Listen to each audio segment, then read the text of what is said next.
¿Qué ocurre después de la muerte? ¿A dónde va nuestra alma cuando dejamos este mundo atrás?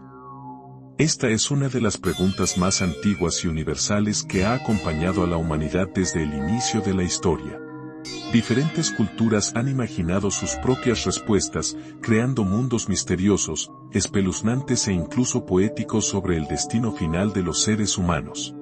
Hoy exploraremos 5 de los más fascinantes reinos de los muertos: el Hades griego, el Helheim nórdico, el Duat egipcio, el Xibalba maya y el Naraka hindú. Cada uno ofrece una ventana única hacia las creencias, los miedos y las esperanzas de las civilizaciones que los imaginaron.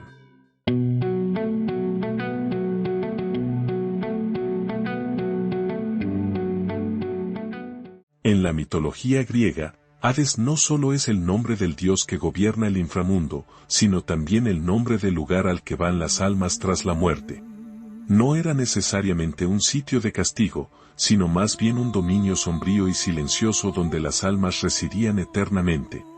Aunque el concepto de juicio existía, el Hades no era el infierno cristiano de fuego y condena. Era más bien un reino neutral, inevitable, al que todos los humanos debían ir sin importar su comportamiento en vida. Al llegar al Hades, el alma debía cruzar el río Estigia, una frontera entre el mundo de los vivos y los muertos. Para hacerlo, necesitaba pagarle al barquero Caronte con una moneda que se colocaba bajo la lengua del difunto.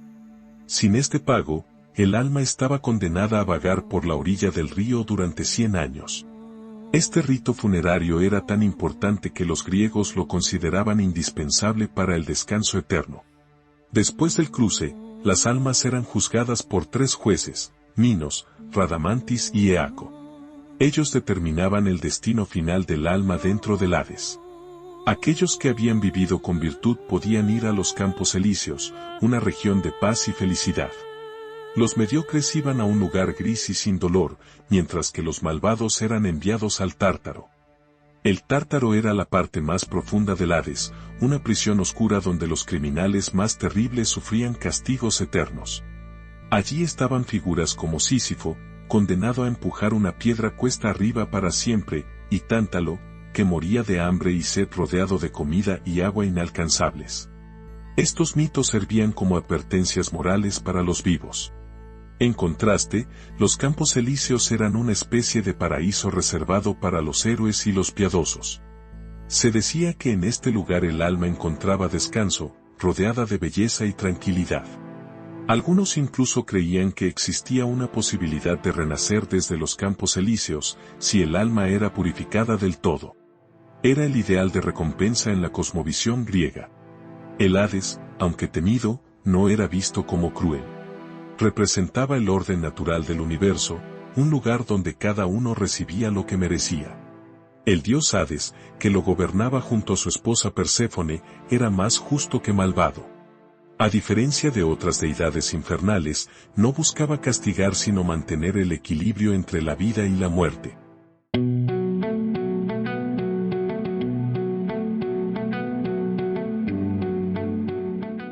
En la mitología nórdica, Helheim es el reino de los muertos gobernado por la diosa El, hija de Loki y de apariencia mitad viva, mitad cadáver.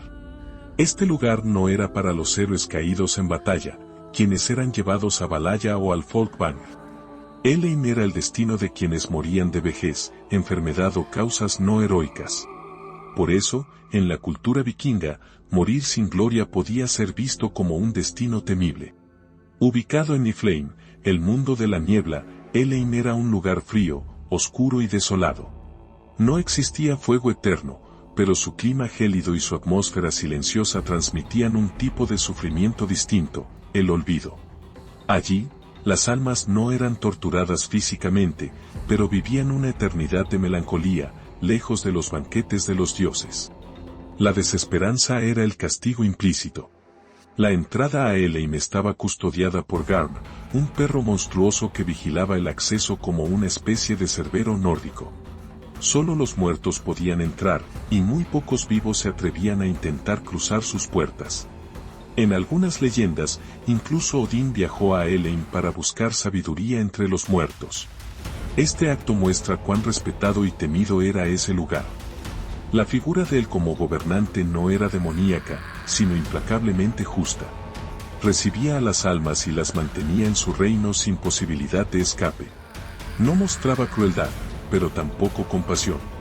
Su neutralidad era absoluta, reflejando una visión fatalista del más allá en la cultura nórdica. Durante el Ragnarok, el fin del mundo nórdico, se profetizaba que él liberaría a los muertos de su reino.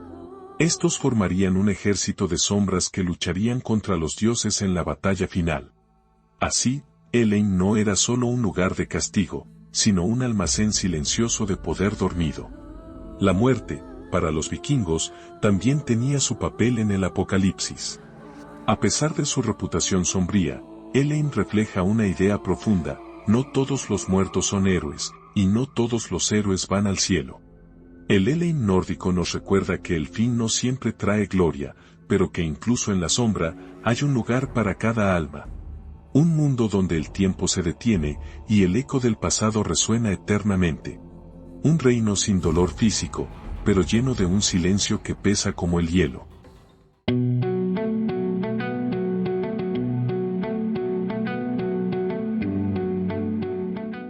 En el antiguo Egipto, la Duat era el misterioso reino al que las almas viajaban después de la muerte, una especie de dimensión intermedia entre la vida y la eternidad.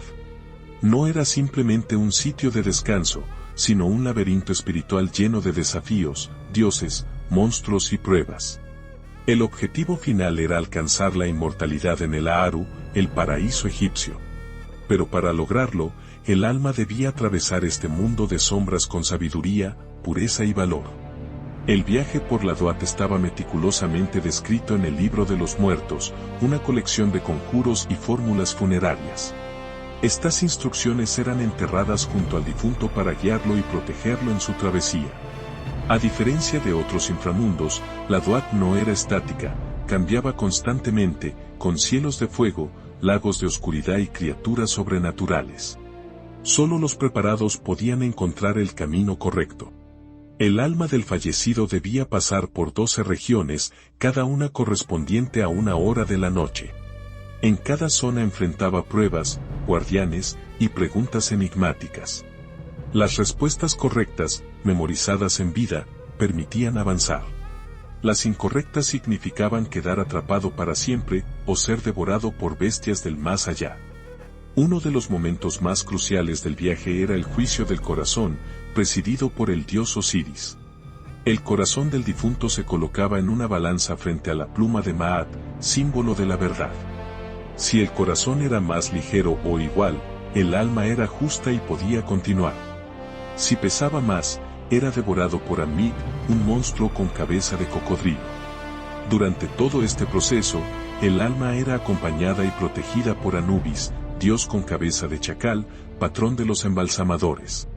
Anubis guiaba al muerto en su camino, ayudándolo a superar obstáculos y evitar trampas. También supervisaba la momificación, acto clave para mantener el cuerpo y el alma conectados. Sin cuerpo preservado, el alma no podría transitar la Duat. La Duat no era un lugar necesariamente malo, sino un escenario de transición. Allí se demostraba si uno había vivido conforme al orden divino o no. Alcanzar el Aaru era el objetivo supremo, un campo fértil y eterno donde el alma vivía en paz junto a los dioses. La muerte, en la cosmovisión egipcia, era solo el comienzo de la verdadera prueba.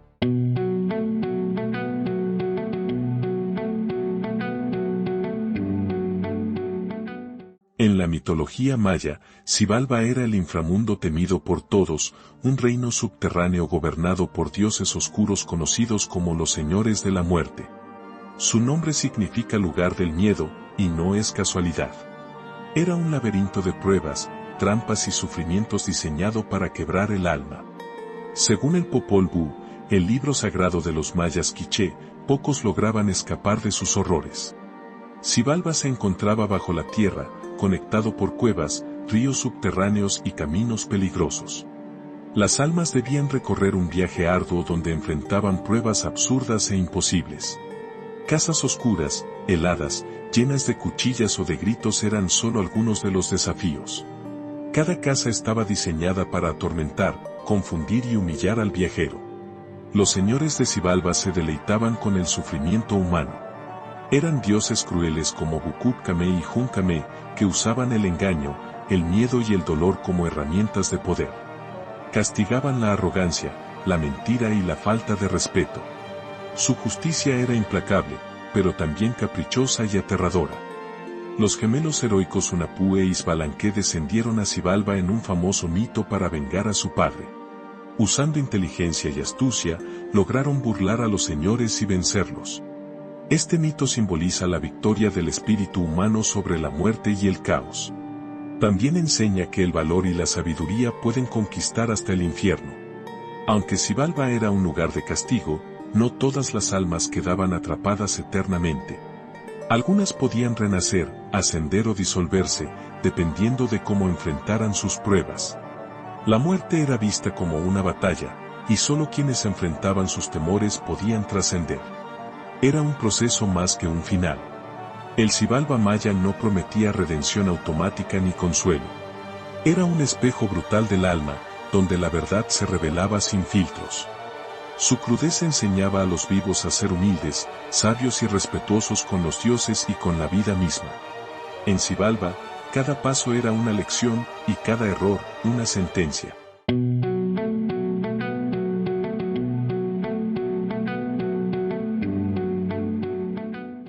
En la tradición hindú, Naraka es el reino infernal donde las almas son enviadas para expiar sus pecados antes de poder renacer. A diferencia de las ideas occidentales de infierno eterno, Naraka es un lugar de castigo temporal. Las almas no permanecen allí para siempre, solo el tiempo necesario para purificarse. Su duración depende del karma acumulado durante la vida terrenal. Naraka está gobernado por Yama, el dios de la muerte y juez supremo del alma. Junto a su escriba Chitragupta, registra todas las acciones de cada persona en su libro del destino. Cuando alguien muere, su alma es llevada ante Yama para recibir juicio. Allí se determina en qué reino del más allá continuará su existencia. Existen numerosos narakas, cada uno adaptado a un tipo específico de pecado. Algunos textos mencionan 28, otros hasta 84.000 diferentes. Por ejemplo, uno lleno de fuego para los mentirosos, otro de hielo para los ingratos. Cada uno es una representación simbólica del dolor causado en vida. Uno de los más temidos es Raurava, un naraka donde los seres son atacados por serpientes ardientes. Otro es Kumbhipaka, donde los glotones son hervidos vivos en aceite. Estas descripciones no son solo castigos físicos, sino lecciones morales intensificadas. Se busca que el alma comprenda la gravedad de sus errores. La idea no es vengarse del alma, sino ayudarla a redimirse. Al sufrir las consecuencias de sus actos, el espíritu puede purgar sus impurezas y prepararse para una próxima vida mejor. Este ciclo continuo forma parte del samsara, la rueda de nacimiento, muerte y renacimiento. La reencarnación es posible solo después de este proceso. Naraka no es el fin, sino una etapa transitoria. Aquellos que han vivido con rectitud lo evitan por completo, y renacen en condiciones más favorables o incluso alcanzan la liberación final, el moksha. Pero para quienes han dañado el equilibrio cósmico, Naraka es una parada inevitable. Una escuela dura, pero necesaria para el alma en evolución. A lo largo de las culturas y los siglos, los reinos de los muertos han servido como reflejo de las creencias más profundas de la humanidad. Desde el juicio moral del Hades griego hasta las pruebas de la Duat egipcia, cada tradición ofrece una visión distinta del destino del alma. Estas mitologías no solo hablan del más allá, sino también de cómo debemos vivir aquí y ahora. Ya sea el frío silencio de Elaine, los desafíos de Xibalba o los castigos purificadores de Naraka, todos estos reinos comparten una idea común: la muerte no es un final absoluto, sino un paso más en un viaje eterno. Nos recuerdan que nuestros actos tienen consecuencias y que el alma, al final, debe enfrentarse a sí misma. Así que la próxima vez que mires las estrellas o contemples el silencio de una tumba, recuerda que para muchas culturas, ese silencio es solo el inicio de otra historia. Si te gustó este viaje por los infiernos y reinos del más allá, no olvides suscribirte, dejar tu like y contarnos en los comentarios, ¿cuál de estos mundos te impactó más? Nos vemos en el próximo video con más mitos, historia y misterios del universo.